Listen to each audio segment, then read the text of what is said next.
Good morning, everybody. Welcome to the Unitarian Universalist Fellowship of Manhattan. I'm Dick Beeman, and I'll be your convener today. We've been Zoom bombed by my extended family, but don't worry, they're a friendly bunch. As Unitarian Universalists, we believe in the worth and dignity of every person. We put aside dogma, put aside the idea of infallible authority, and open ourselves to the possibility of finding wisdom, truth, inspiration, friendship, and love anywhere and everywhere. I want to especially welcome visitors and newcomers, all you Beemans and Coswells.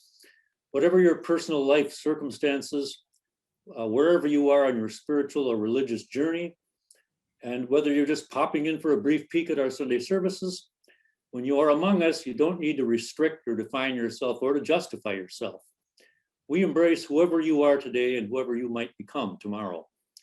We believe that people are too complicated, too evolving, too flexible to be limited by simple binary categorizations. If you want to get in the email list for our program announcements, I invite you to go to uufm.net and click on Connect at the very top right. For an immediate, more personal connection, you can direct chat now or anytime during the service with Shirley Hobrock, who is listed as Shirley and Bryce in today's participant list. Today's program is about family stories, and whatever your story, I welcome you into our UUFM family. And Jonalu will now light the chalice. Today's chalice flame represents the illumination that stories bring to our lives. Our stories light the way and frame our thought. Each individual story enlightens, but also conceals, revealing only one sliver of color from the full prism. So we just keep relighting that chalice. We keep repeating those stories with different voices and different visions. Just as I looked up, began the first storyteller, a lightning bug flew by, seeking a mate to enable a future generation. And the story is retold. Just as I looked up, said the second storyteller, a shooting star flashed through the heavens, bringing the wisdom of the ancestors to enlighten a future generation. We retell our stories to keep them alive, and we reconceive them to make them new. Please now join me in singing our opening hymn, Our World is One World, accompanied by Renee Brown.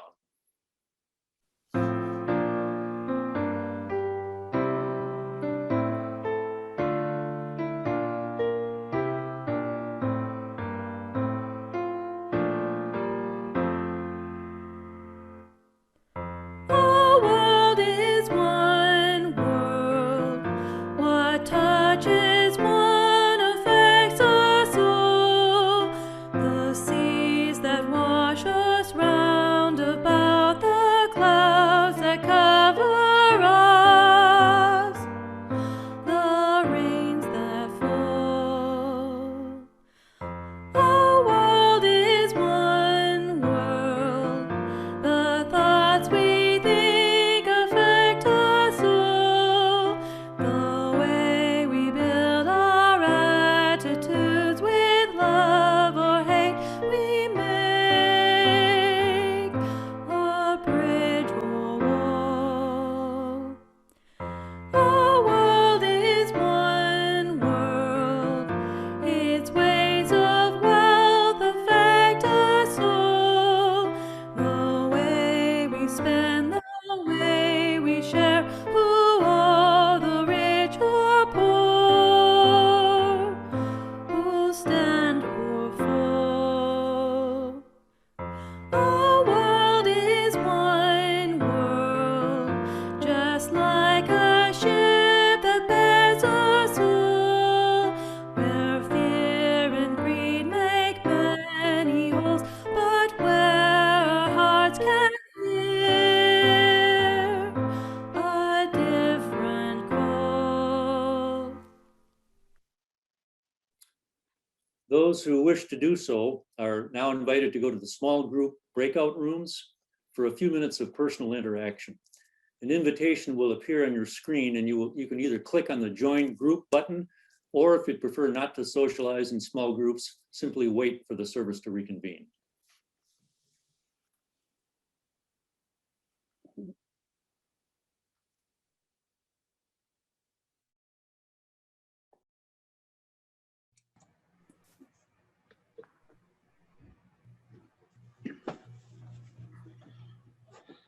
Good morning, y'all. Good Hi, morning. how's everybody doing? It's Kathy and Dan. This is Dan, Lynn, in case. Hi, everybody. Hi. Hi, Lynn. How's everybody doing? We're doing well. Good, Yeah. good. And Dave, I don't know if we know, maybe everybody knows Dave Beeman. Dave He Beeman. must be Oh, hi, related. Dave. Yeah. We take it you're from the Beeman family. Yeah, I think he is. Let's put him on the spot. I bet he's Dick's brother. What do you bet? Hey, Mary. Good to see you. Hi, Hi. How are you, Mary? I'm doing okay. Thank you. Good. Happy Mother's Day to everybody. Same to you. Same to And you you, as well. Thanks. Sarah. Everybody's good to see everybody so much. Yeah, we just Yeah. got back day before yesterday from Palo Duro Canyon in Texas, the Panhandle of Texas, which is where Jonalu and Jane went the week before. So it was a great little trip. Has anybody else been there? No, Tell us more. about it. Never heard of it. Never Well, heard of it. Texas claims, and I think it might be true, it's the second largest canyon in the United States. But it's Really? much less deep than the Grand Canyon or other canyons, but it's a really unique colors, and it's desert and a lot of Is red. it a national park? It's actually a state park. State Park. So what's it near? Like what city? Amarillo. Oh, okay. Just east of Canyon City, which is another nice little town, I thought. Okay. They was it Canyon City that had the great museum, the Right, Panhandle right. Museum? Very from Texas A&M. So it's only like a maybe 20-minute drive to there after you get out of the canyon. So Did you go hiking? I mean, what are there trails? many trails and many Really? different kinds of designated trails for bikers or for walkers. There were all kinds of different trails. We did two hikes, two trails, and one was the Lighthouse Trail, which leads to a unique formation that's there. So it's well, it was a 6-mile round hike, which was a lot for me, but we enjoyed it. It was great to see it. Great. Yeah. And how long does it take to get there? From here, it takes about 8.5 hours straight. Oh, really? Is that Yeah. close? Yes. Oh, and did you go camping? We did for 3 nights. Yeah. Luckily, it Okay. didn't rain because we were camped on a very red dirt, which would have been a red mire of mud if we. So you were tent camping? We did. Yeah, Yeah. we were going to go Okay. car camping, but we decided to use the tent because of the Okay. heat. Yeah. Oh, is that hot there already? It was hot. Well, actually, it was. I guess we just decided to use the Dan tent. says no, it wasn't. It that was hot. cold at night. It was pretty cool. At night. Oh, I'm excited to check this out on the map. Yeah, Yeah. Very interesting. it's interesting. And there's You control that. Yeah. You start the video. Oh, wait a minute. Now I'm on gallery view. Now I see everybody that's here. Yeah, you put it on tile. Yeah. And then you can scroll through and see. It's At called this point, we have gallery. 42. Now we have 42 people on. It just expanded from our 16. That's wonderful. We're back live, Dick. Yep. All right. So back to muting all, and then Dick, you can unmute yourself.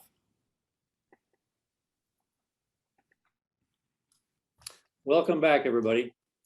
It's time now for our story for all ages. And today I want to tell you a story entitled The Mystery of James W. Coswell. And this is a true story about my maternal grandfather, which I will narrate by a pre-recorded video. Here's one of mine, long buried, recently unearthed. My maternal grandfather, James Coswell, was a mystery for over a century, even to his own family. Here he is in 1894. My mother did not know where her own father came from whether he had any brothers or sisters, or who his parents were. If he had any family, he seemed to be entirely estranged from them, and he seemed intent on erasing the story of his past existence. If my grandmother knew anything about her own husband's past, she never told anyone. James was a hotel clerk, first in Boston, then moving to Detroit when my mother was 3. In Detroit in the 20s and early 30s, James clerked at the Barlam and the Tuller, grand hotels that were favorite haunts of gangsters and bootleggers. He was a passionate New Deal progressive and wrote hundreds of letters to FDR when the latter was governor of New York. But here's the weird thing. He signed all those letters with a pseudonym, Harry Cooper, never his real name, James Coswell. Why did he pretend to be this imaginary Harry Cooper guy? Fast forward 100 years. I wanted to dang well know who my own grandfather was. A deep dive into public records showed that James W. Coswell really did not exist before the birth of my mother in 1918. He seems to have been teleported to Earth from outer space. So I sought help from a friend with a knack for sleuthing out family stories. Together, we pieced together the real story of James Coswell, or at least a rough draft, a working version. Stories always grow and change. The first breakthrough was my friend's discovery that Harry Cooper, my grandfather's invented pseudonym, was in fact a real person. Like my grandfather, Harry Cooper was also in the hotel business in Boston in the early 1900s, possibly a friend or colleague of my grandfather. I'll get back to my grandfather, James Coswell, in just a minute, but first let me tell you all about Harry Cooper. Harry was born into poverty and misfortune. His father was a laborer in a noxious brass foundry in New Hampshire, where lung diseases were rampant, silicosis, pulmonary fibrosis. When Harry was 3, his father died of tuberculosis. For the next 15 years, Harry's widowed mother worked as a laundress to support a family of 6. Harry's sister died in childhood a few years later. His brother died young of epilepsy and pneumonia after being confined as an insane indigent inmate at the Merrimack County Poor Farm for paupers and lunatics. Their mother died an inmate at the New Hampshire Insane Asylum with a diagnosis of chronic melancholia. Harry lifted himself out of this pit of despair. He learned Morse code, became an expert, found work in the telegraph industry. He married Eliza Hickey, a somewhat older Irish Catholic woman and fellow telegraph operator. He handled all the Japanese cable dispatches during Teddy Roosevelt's 1905 peace initiative to negotiate an end to the war between Russia and Japan. Harry and his wife then shifted to hotel work. Scroll down to the year 1918. Boston is a thriving hub, bustling with activity, culture, and industry. The Spanish flu is beginning to rage across the globe. It's the heyday of the grand old hotels. Harry and Eliza live and work at the United States Hotel, one of Boston's oldest and best, along with 50 other hotel employees, most of them Irish immigrants. Harry is assistant manager and Eliza is the hotel cashier. Harry is 45 and his wife Eliza is 51. After 24 years of marriage, they are childless and destined to remain so. Less than 2 miles away, my grandfather, James Coswell, hotel clerk, has just come into existence in the public record, suddenly materializing out of thin air, living with his wife, Margaret, and infant daughter, Eleanor, my mother and grandmother, in a little boarding house right next to the entrance to the Back Bay fence. 3 years later, James and his family will make a permanent move to Detroit, where he will sign hundreds of letters with the name Harry Cooper, the man we've just been describing, and a man James Coswell might well have been acquainted with as a fellow Boston hotel worker. At this point, my ancestry sleuth pal unearthed a startling fact.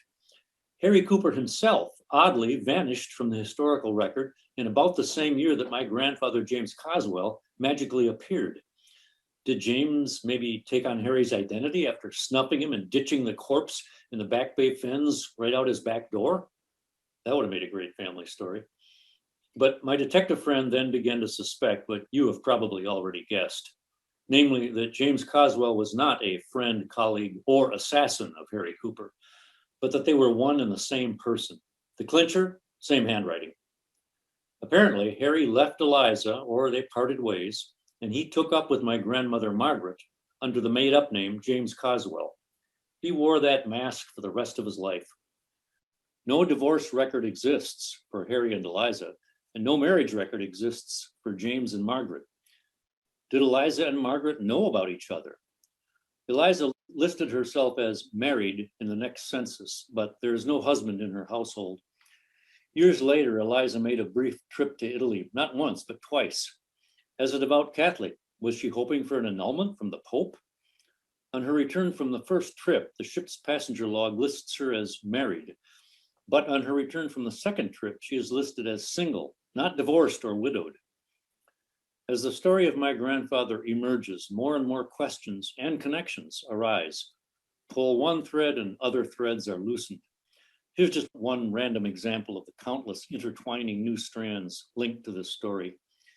The Italian ship that carried Eliza on both trips to Italy, the SS Rex, was later used by the Axis powers in World War II and was sunk by the Royal Air Force in 1944. The story of my grandfather is partly one of self-rejection and family collapse, but also of a spreading web of connectedness to new family and to history. Battleships, war and peace, asylums, noxious foundries and worker exploitation, immigration, poverty and upward mobility, industrialization, the rise of the great cities. When I learned the truth about my grandfather, he became real, with not just branches reaching a century into the future, but roots reaching far into the past. I feel connected to the Hickey family through Eliza's involvement with my grandfather, even without a blood link. Blood might be thicker than water, but families are bonded by a glue thicker than blood. But blood has a way of trickling in. While my genealogist buddy Teresa was digging into Harry's past, she discovered that she and Harry share a common ancestor who lived in Plymouth, Massachusetts in the 1600s. She and I are therefore newfound cousins. All of you are, without doubt, also my cousins and each other's, just not yet documented. I close this narrative with one small request, if you don't mind. I'd like you to keep this little story just within the family.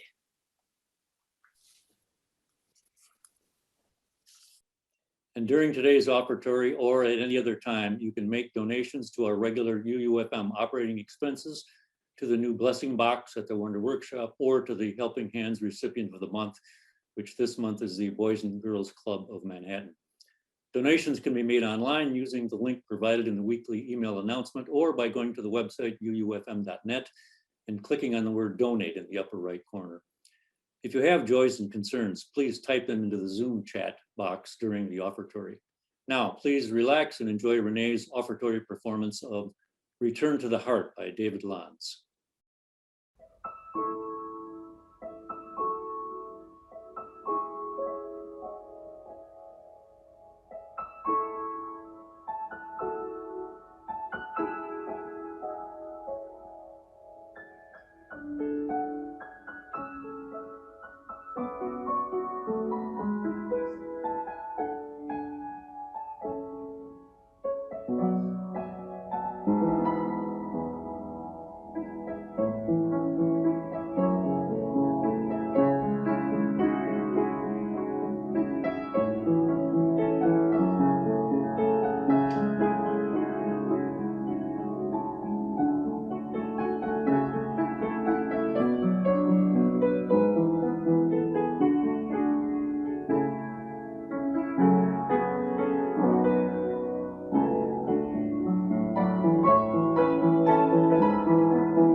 is the time in our service when we do return to our hearts, when we examine what is in our hearts today, the joys and sorrows that we bring this morning. But first, I want to begin with an acknowledgement of our celebration today of Mother's Day. And I will, to do that, I'll offer these words by Mary J. Harrington. We come together today in praise and thanksgiving for the gift of life itself.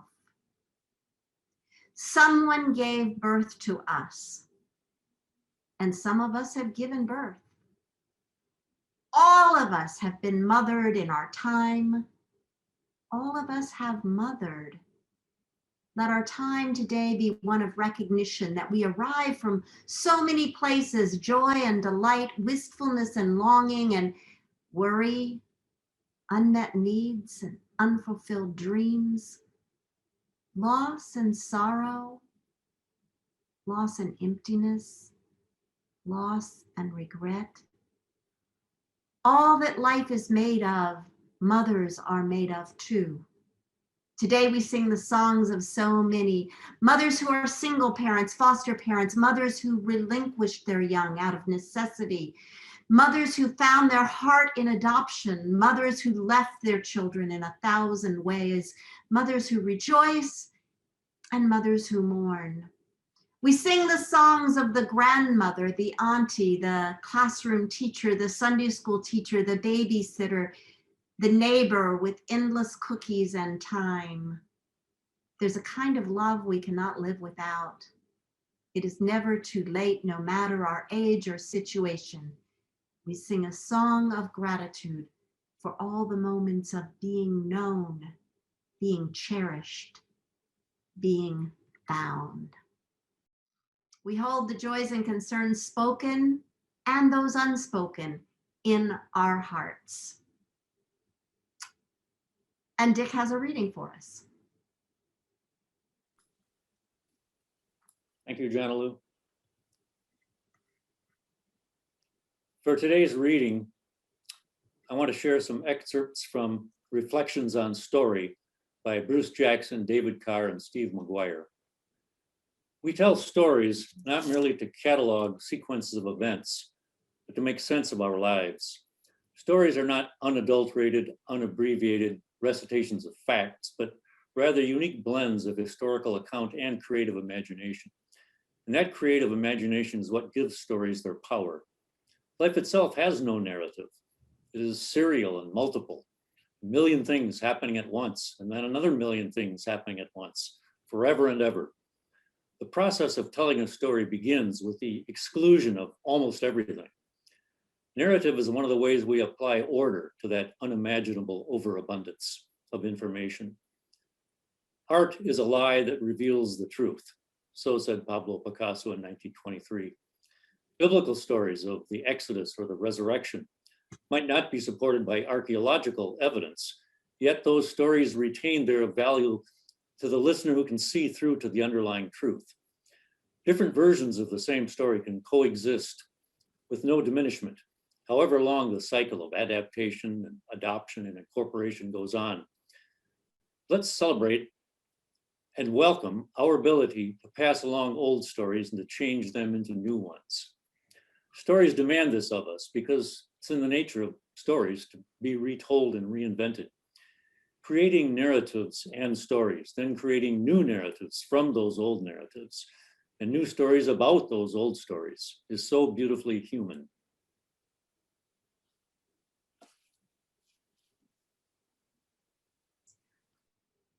I love the PBS show with Henry Louis Gates, Finding Your Roots. Each episode, he has two guests, celebrities of some sort. And through story and documentation, researchers have unearthed, Gates introduces them to family they have never known or didn't know well. Family from their past, grandparents, great-grandparents, sometimes 5-time great-grandparents. Based on the genealogical record and the researchers have found Gates weaves stories from the past, stories of immigration or simply migration, of disappearances and reappearances. There are unmarried mothers and couples who separated and got back together. Rich and poor people appear. Enslaved people and enslavers turn up in the family trees, sometimes in the same family tree. Family scandals, family reunions, family fights, all part of the stories. Gates has a talent for drawing out people's emotional reactions to the stories and helping them process them. And though it's entertaining for me, hearing these stories claimed out of history, for the person sitting across from Gates, the person whose family is the story, it can be a profound discovery. On a recent episode, comedian Roy Wood Jr. talked about how he had thought he was coming to learn a bit more about his father and grandparents. And the researchers, though, managed to trace his origin all the way back to Africa around 1790. And yet Wood realized what he had learned was not about the ancestors so much as about himself. And that's what family stories mean. We are all born out of our history and context. The closest influence, of course, is where we are literally born into our families. And that may be somewhat different for those who are adopted. Still, most of us have some sort of family they relate to at an early age. Families give us our first context. And so our first and deepest ideas about what is normal, about how life works. Families teach us how to be together, whether that means talking over one another or sitting silently together. They tell us about ourselves, how we fit into the world, how we're connected. And the telling of the stories becomes a ritual in itself, especially those stories that are told and retold every time we gather. Tweens and young teens who know things like how their parents met and where their grandparents grew up also have lower anxiety and fewer behavior problems, at least according to one study. And young people soak up those stories even when we think they aren't listening and don't care. Robin Fivish, a psychology professor and director of Emory University's Institute for Liberal Arts, says family stories have a very important function in teaching children, I belong here. I'm part of these stories. They provide not just a script for life, but a set of values and guideposts. So the stories that we so casually repeat not only teach us who we are, they inspire us and tell us what we can do. They train us in coping skills and advise us how to get back on track when we're thrown off. What's more, they teach us what our family prizes, not just the easy stuff like love and family that everyone pretty much agrees on, but the more challenging balancing act that values are. Loyalty or independence, competition or collaboration, comfort or challenge, security or risk. We think of such values as individual and personal, but they got conveyed through our families. Now, none of these competing values are good or bad in and of themselves. They're values we subscribe to, more or less. Our families teach us these values. Sometimes we accept them and hold on to them for the rest of our lives. And other times we move on and find a different way to perceive the world. We rewrite our stories to reflect ourselves, our newfound values or priorities. Dan McAdams, a professor of psychology at Northwestern University, along with Erica Manzik, summed it up this way: life stories do not simply reflect personality, they are personality, or more accurately, they are important parts of personality. And it does matter how our story arcs tend to go. Narrative psychology tells us that redemption stories, like how the pandemic brought us together as a family, create better mental health than contamination stories, like we were having a great time until the pandemic took us down. Of course, not everything can be redeemed, and redemption stories hold their own kind of privilege. Psychologist Jonathan Adler claims that stories that give us agency and communion are best correlated with positive mental health. Agency, the ability to act and make a difference for ourselves, and communion, a sense of togetherness. And those two dimensions, to me, seem to be in a bit of tension, especially in our families sometimes, where others may want us to be together and hold certain ideas or ideals that match their own. Families that want to influence us in certain directions if we are to be together. Love that can feel conditional and act against our sense of agency. Yet even if we find new ways, our family stories stick with us. My mother's stories shaped me. She told how she had moved to Oklahoma City to live with an aunt to go to a better high school, and supported herself, working at Montgomery Ward and babysitting, saving money by tucking her trolley, by not taking the trolley and walking instead. She talked about moving to Hawaii as a young adult to teach children who brought fish heads for lunch, and how they took field trips and wrote stories about the pineapple fields when they came back into the classroom. And then how, as a young Air Force officer, she drove across the country on her own, always keeping a spare key on her dog tags. Stories like that encouraged my own sense of independence and adventure.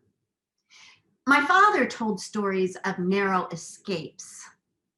If I were a cat, I'd be dead, he used to say, because a cat only has 9 lives.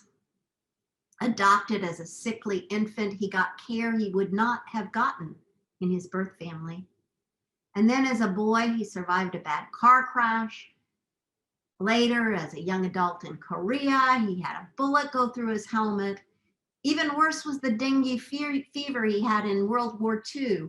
Had in a couple of heart attacks, and you can see how his brushes with death made him feel lucky, and kept all of our family aware of our own connection with mortality. Connection defines family stories. Through story, we are connected with people we're related to. And we find ourselves in a larger context. We see how history played out with our own people as characters. And as Dick's story this morning demonstrated, we can even find our relational connections with others. This often happens on Finding Your Roots, as the last step in the process is always a DNA profile that often finds shared DNA with someone the show has previously profiled. And as both Dick and Finding Your Roots have told us, not all of our family stories survive, or they survive in fragments. In my family, there was a myth about someone who had run off to join the circus. My mother and I spent some time and energy tracking it, and the best we could unearth is that it wasn't a direct family involvement, but a first wife who had left one of our direct ancestors, and we haven't fully confirmed that one. The story is she worked with big snakes, but who knows what's completely true? That's an element of story that can challenge us. How do we know what's true? Genealogists have their standards of proof. Dick dug deeply enough to discover the truth about an ancestor. It's not easy or clear, though. Remember, real life does not have the clarity of made-up stories where there's an arc, a climax, a denouement.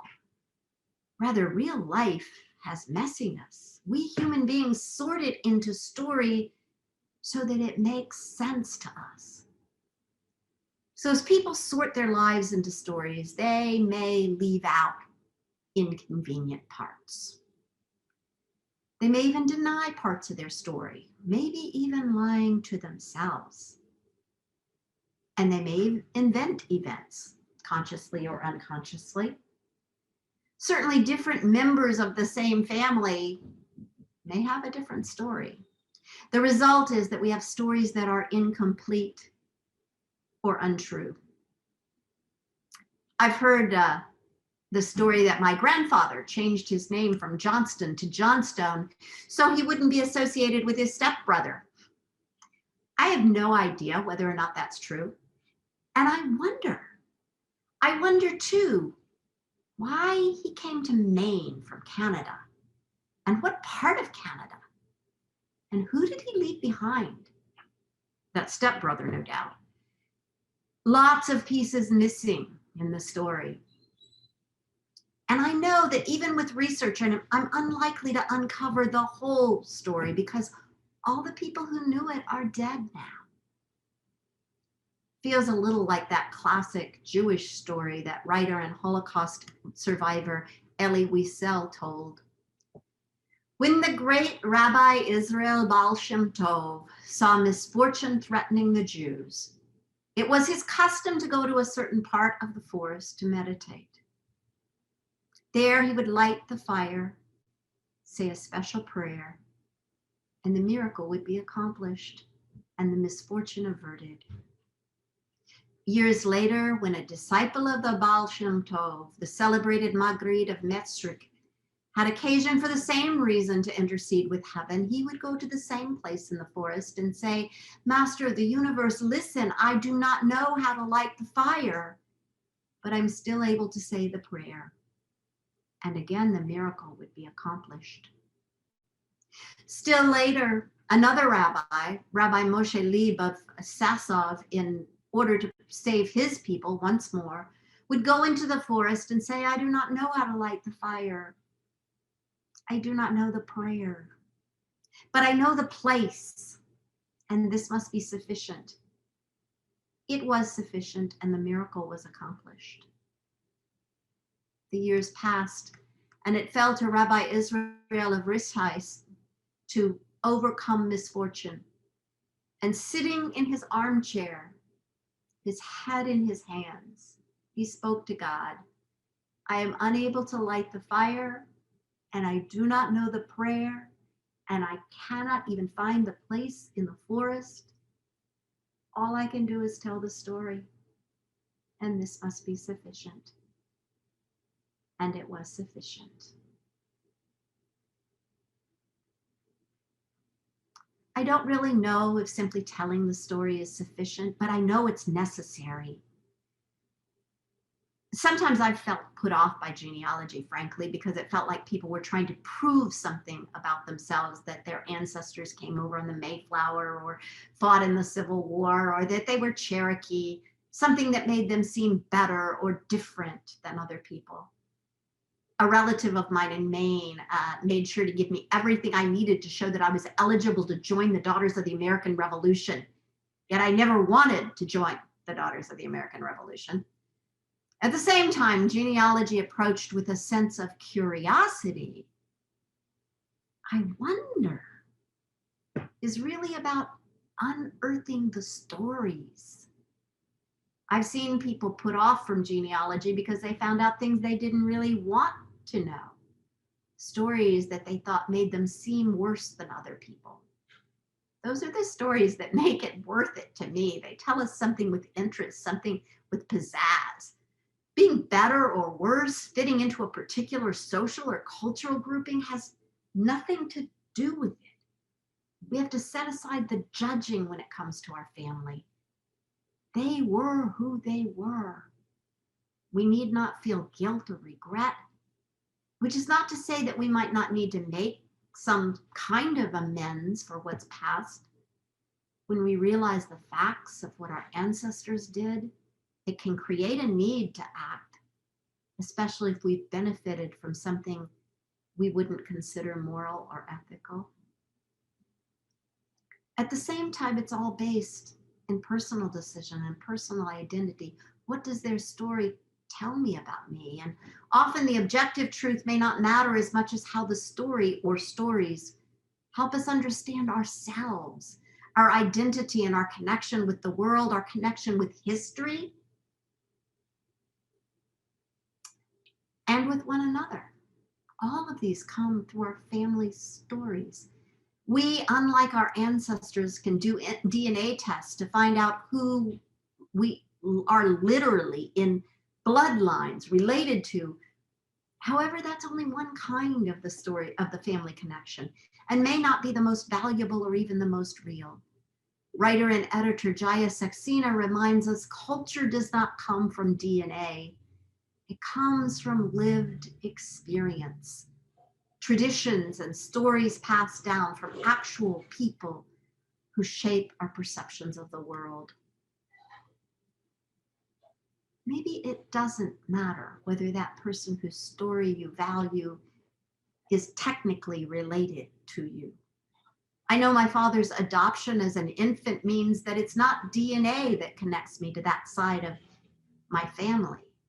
Still, the connections are there, interwoven in stories of my Aunt Bess, who didn't marry until she was 50 after a rich life of teaching, of my grandmother, who I can remember walking with around the block, though she had been told she would never walk again after breaking a hip.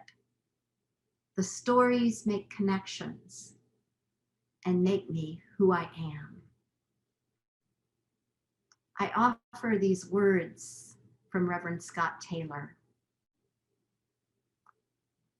Who dreamed you into being?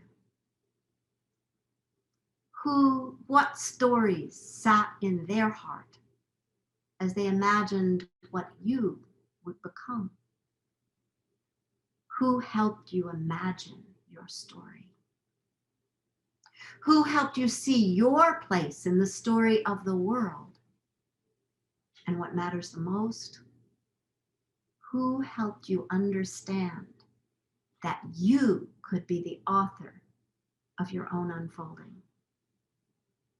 All of which is a way of asking, who listened? Who listened until you could hear yourself speak, until you trusted the voice that is your own? And what about those stories of others, those kept in cramped spaces of silence for fear of how hard and narrow this world of ours can be? Who needs your listening to their story so that story can be set free? Whose story needs held in your heart so it knows it's worth entering into the world? We say it is about listening, but really it's about love. It is through affection that our stories are born. They are wooed into this world. Never forget that, nor this. It is through the stories that we discover they love us back. So I would invite you now, if there are any stories that have been awakened for you, family stories that have been awakened for you during this service, to share them in these final moments of our service. I think Dick is going to help us monitor the chat, and if you can indicate that you'd like to speak, you can wave a hand or say so in the chat, or write something in the chat if you don't want to speak aloud. But I invite now your stories, whatever stories you may have to share.